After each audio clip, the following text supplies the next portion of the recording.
Hey, welcome back to the Disney Plus Celebrity Challenge. And today we have the Peanuts movie. This is a 20th Century Fox film that was acquired by Disney, and it's now on Disney Plus.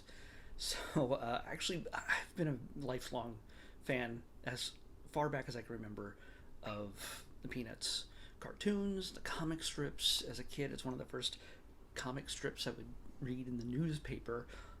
Ask your parents what that is. A newspaper when I was very little. Even if I couldn't read them, I recognized the characters from the cartoons. Obviously, the Great Pumpkin and the Christmas one, and all the other ones that they put out over the years. You're a Good Man, Charlie Brown. Uh, this is kind of a movie that fits in all the greatest hits. The Great Pumpkin does not make an appearance that I could see. Maybe it's sort of hidden in there. I don't know. But by the way, it's an hour and 29 minutes. It's from 2015, and I can't believe it's been that old already. I kind of feel like it just came out like 2 years ago or something. I don't know.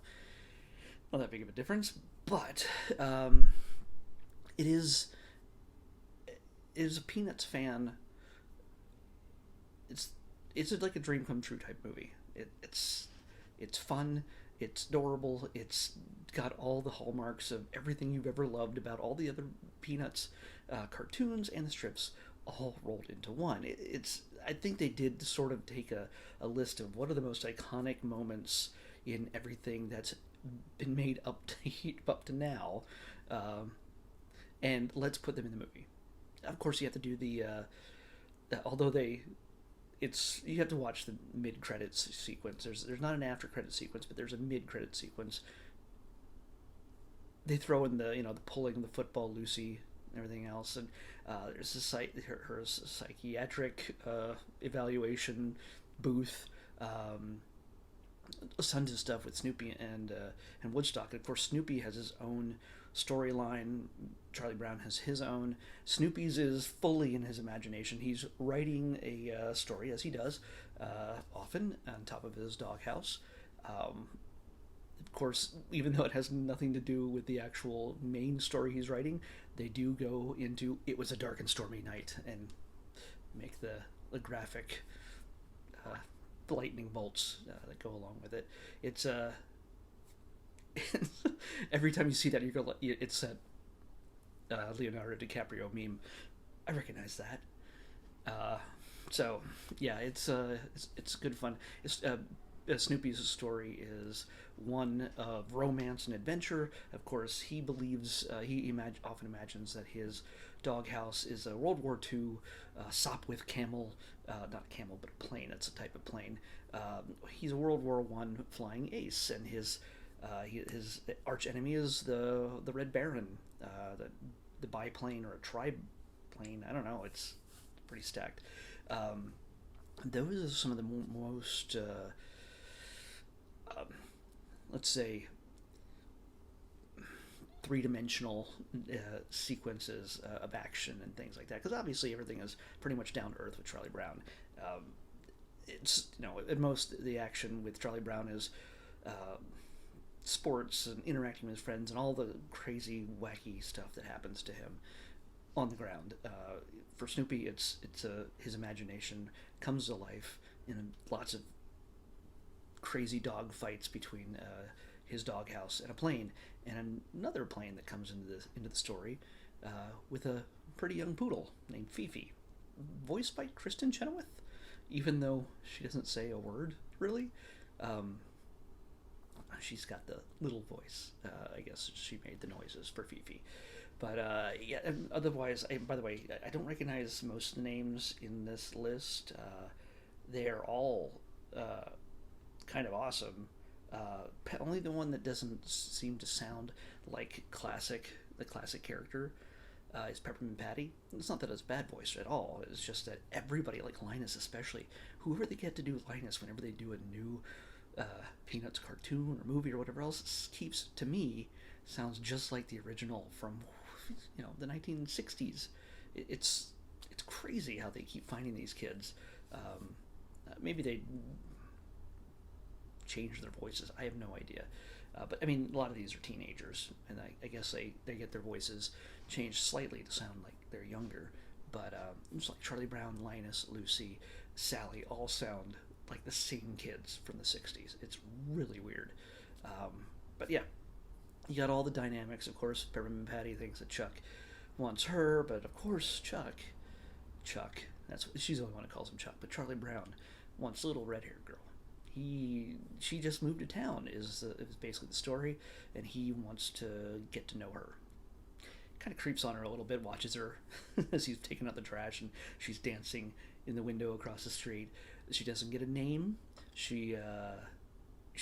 They barely show her face for most of the film.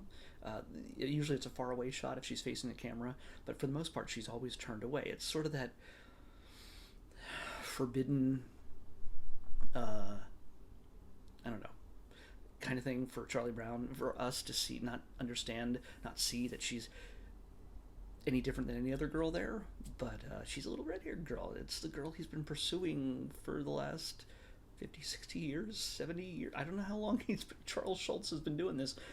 This is kind of a love letter to Charles Schultz's creation. His original artwork for the strips is featured in the credits roll-up. I think his sons or grandsons helped write this. There's two Schultzes out of the three people who are listed as writers in this. I don't know how they're related to him. I didn't check because I literally just jumped right here from watching it, so I had a fresh take. No research, no edits. Yeah, so we got some we got some Schultz pedigree in this film. The story is, he's your down in your luck. He's a sad but sweet loser who never seems to, and nothing ever seems to work out for Charlie Brown. And even when it does work out in his favor, little red-haired girl is not around to see it. He's the original sad sack in a sense. Well, there is a sad sack, but never mind. He's the longest lasting, best known sad sack, and nothing ever seems to go right for him. He can't even fly a kite properly. And Kite Eating Tree, of course, shows up and eats his kite. I wish I could list all the bits between that are in this entire film, but then you'd have no reason to watch it. I highly recommend watching it, though. The animation is 3D animation. This is the first time they've been depicted this way. This is not a 2D cartoon. It's 3D, but it still has that essence of a 2D cartoon, because they often don't tilt the camera in any way. They don't give it a kind of a three-dimensional, three-quarter view of anybody. It's usually everybody's straight on, Wes Anderson style kind of thing. Well, not always. He's not like they're always looking right at the camera or anything, but the camera doesn't turn with what they do usually, unless there's an action sequence. So if there's conversation, it's flat wall. It looks like it could be just literally pulled from the comic strip and now animated. So it has a lot of familiar feels to it. It doesn't try to make it something different or something more exciting than it originally is. It's Peanuts, and it's great.